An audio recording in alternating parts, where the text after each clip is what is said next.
It was a Tuesday morning like any other. Coffee on the counter, laptop syncing shop data. Then her iPad lit up with a message preview.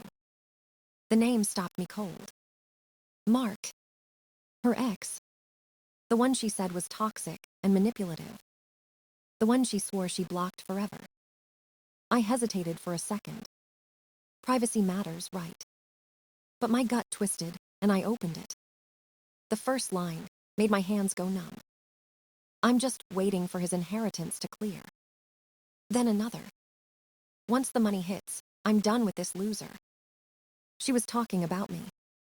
The same woman who kissed me goodbye that morning. The same woman who called me her forever. Each message cut deeper than the last. I can't believe he thinks I love him. He's so stupid. He'll never see it coming. The words blurred on the screen.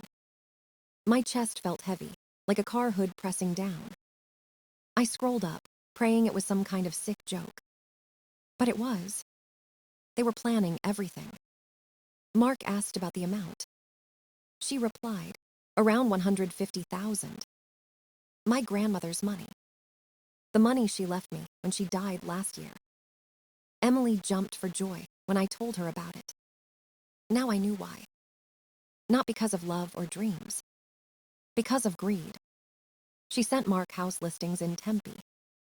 Luxury condos, pool access, marble kitchens. All paid for by my inheritance. They talked about how boring I was. How she had to fake affection just a little longer. Every I love you suddenly meant nothing. Every touch was an act. I stared at the iPad until the screen dimmed. The silence in the apartment felt cruel. I looked around at everything I paid for. The couch, she said, fit her aesthetic. The TV she just had to have for her shows. The kitchen tools she never used once. It all looked fake now, like props in a bad play. I wanted to scream, to throw something. But instead, I just sat there. Cold. Focused. Something in me snapped, but not with rage. With clarity. She wasn't my girlfriend. She was a con artist. And I was her paycheck. I kept reading, trying to find a reason, a sliver of doubt. But there was none. She talked about my habits, my job, my dreams, like I was a fool. She told Mark to be patient, that she'd make her move soon. He called her baby.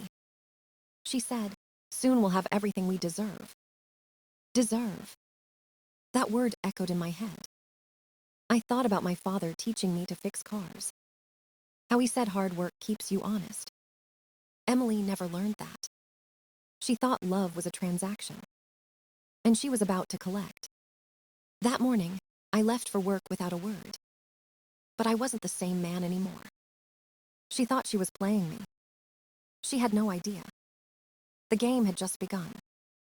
I spent the next few days pretending nothing was wrong. Every smile she gave me felt like a lie. Every kiss tasted like poison. But I needed to be sure. I wanted to see how far she'd go. So I played the part of the clueless boyfriend. I told her I was excited about the future. She smiled like a winner collecting her prize. At night, she scrolled through house listings. Her eyes sparkled at every expensive option. She talked about marble floors and a walk-in closet. I nodded and said she deserved the best. She had no idea I was watching her performance. No idea she was about to fail her own test. That night, I stayed up searching online. I needed something real, believable, cruelly perfect. Then I found it. A case about the IRS seizing inheritance money for unpaid taxes. The idea hit me like lightning. What if she thought the money was gone? Would she stay or would she run? I already knew the answer, but I needed proof. The next morning, I got to work. I created a fake IRS letter using a real template.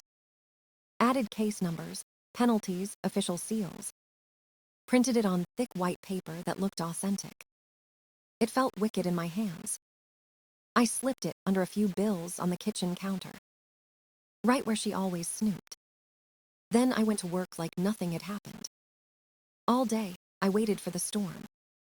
Around 2:30, my phone exploded with calls. I let her panic build before answering. Her voice cracked through the speaker. "Ryan, the IRS took everything. What are we going to do?" Her tone wasn't sadness. It was fear, not of losing me, but losing money. I acted confused. "What are you talking about?" "The letter, it says the inheritance is gone. We're ruined." "We?" She said we again. I almost laughed. I told her I'd call the lawyer to check. She begged me to hurry. Her words tumbled out: desperation, anger, blame. Not one word of comfort. Not a single, "I'm here for you." When I got home that night, her car was gone. The apartment looked hollow. Her perfume still hung in the air. Her clothes were missing. Her makeup bag, her favorite purse, gone. On the counter sat a short note. "I can't handle this. I need stability. Goodbye." That was it. 3 years reduced to one paragraph. She didn't even sign her name. I laughed, not from joy but disbelief. 6 hours. That's how long her love lasted after the money vanished. 6 hours to show me her true self. I poured a drink, sat on the couch she wanted so badly. The same couch I'd bought to make her happy. It felt cold now, like her words. But under the anger, I felt something new. Freedom. For the first time in years, I saw her clearly.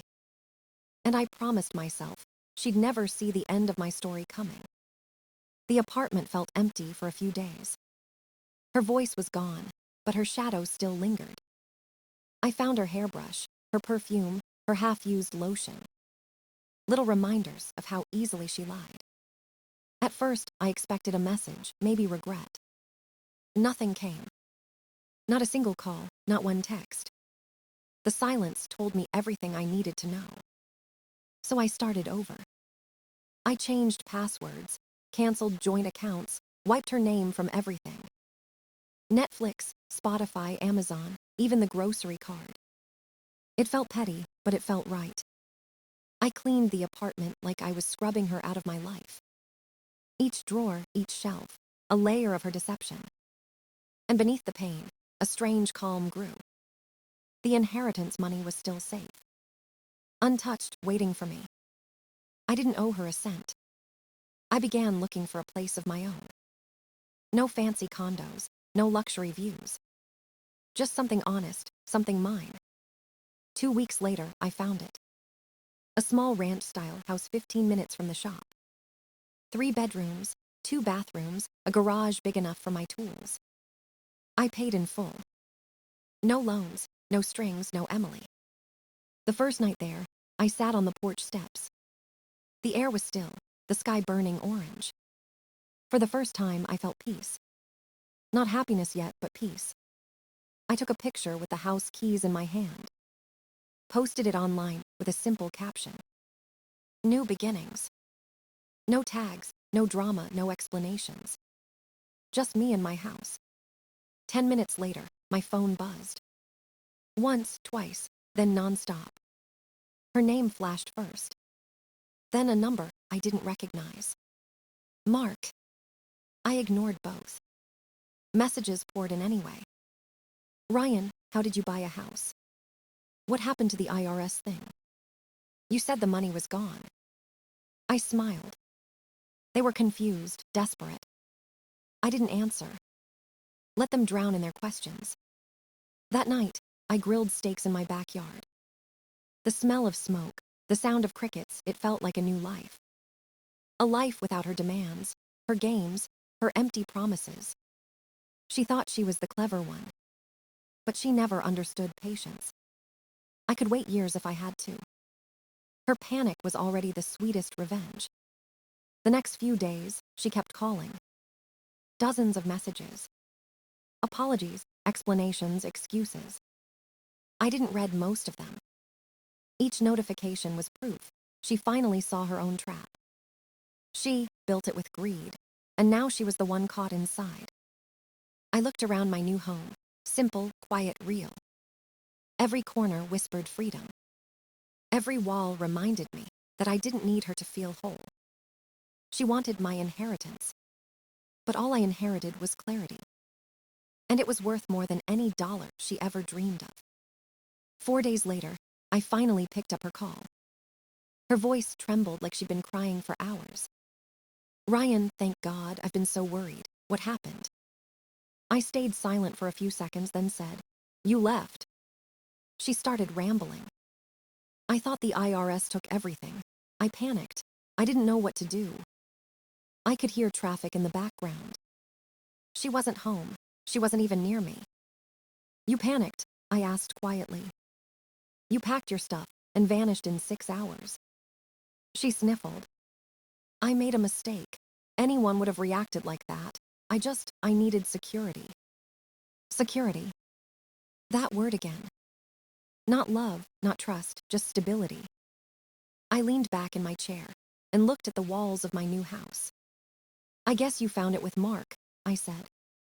Her breathing hitched. "What do you mean?" "Come on, Emily. You really think I didn't know?" She went silent. I continued, calm and steady. "I saw your messages, every word, every plan." Her voice broke. "You invaded my privacy. That's not fair. You left your account open on our iPad. I didn't invade anything." "That's not the same. You twisted everything." "I didn't twist a thing. You wrote it all yourself." She started crying again, loud and messy this time. I was confused. I didn't mean any of it. "You meant it enough to plan apartments in Tempe." She sobbed harder, then her tone turned angry.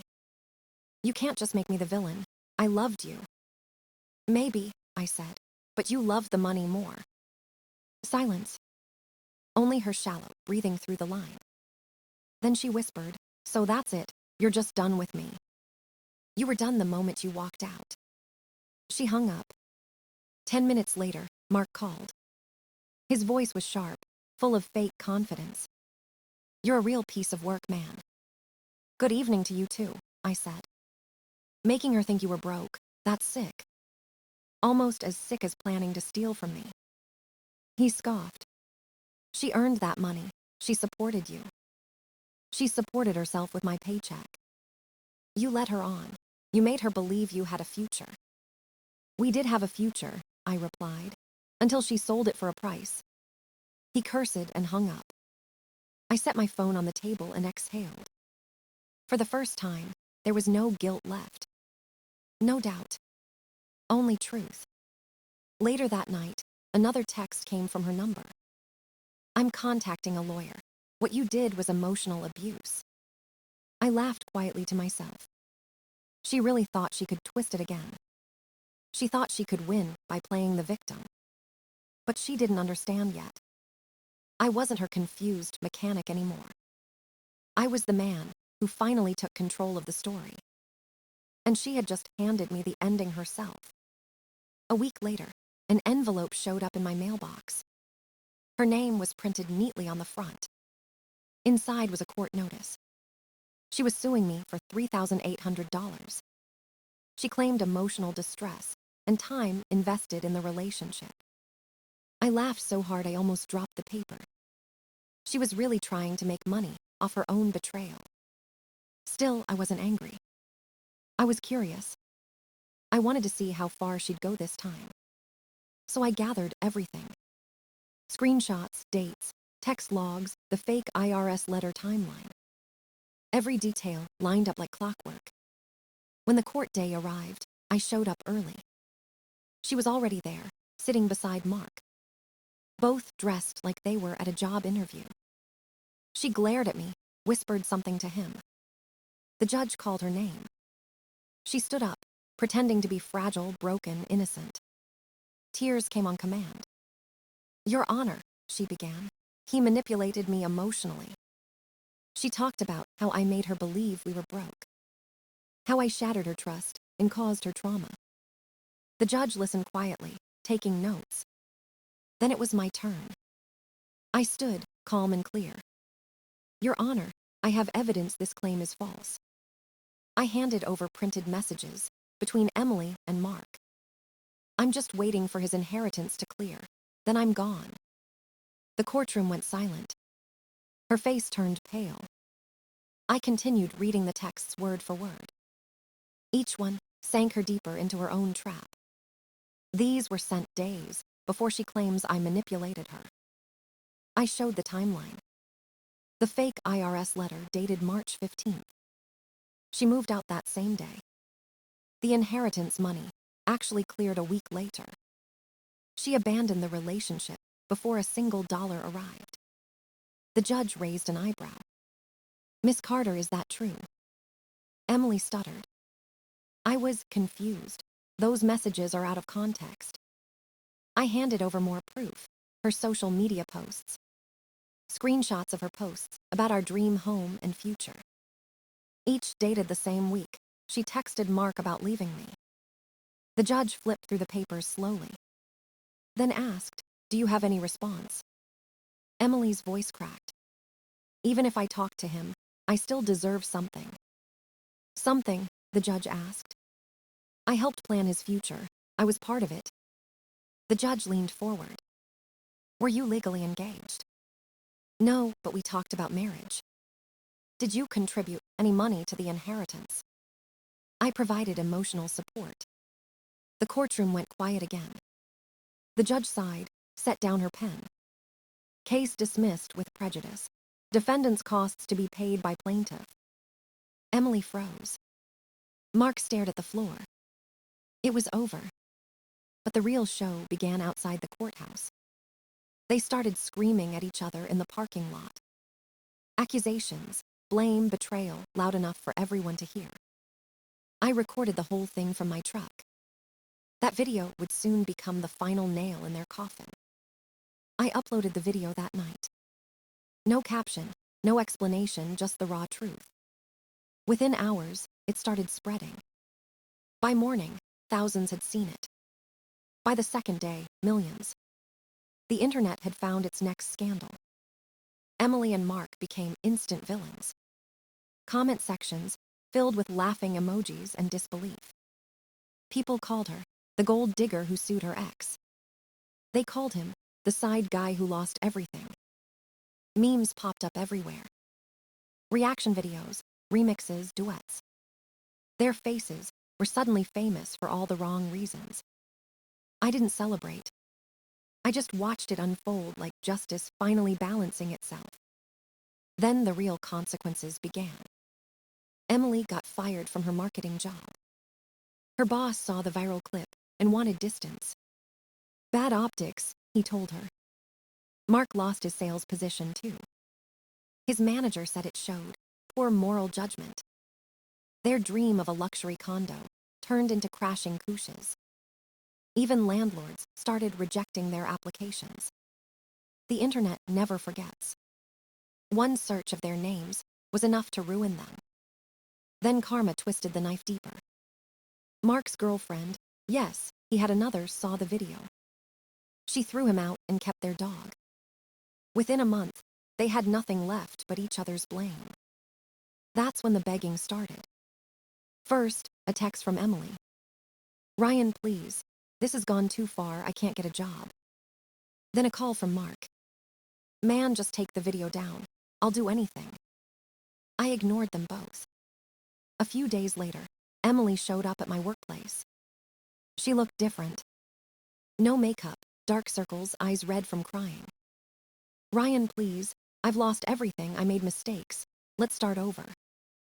Her voice shook, but her eyes still searched for sympathy. I wiped my hands on a rag and said calmly, "You made your choices. Now you live with them." She broke down, sobbing on the shop floor. I didn't move. I felt nothing. For once, she couldn't twist the story. For once, she had to face herself. Mark tried again later that week. He waited outside my house, desperate. "I learned my lesson, man. Just help me fix this." I looked him dead in the eye.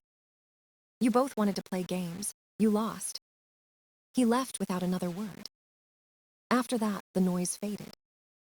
The calls stopped. The internet moved on, but the damage stayed. Their faces were still tied to the story forever.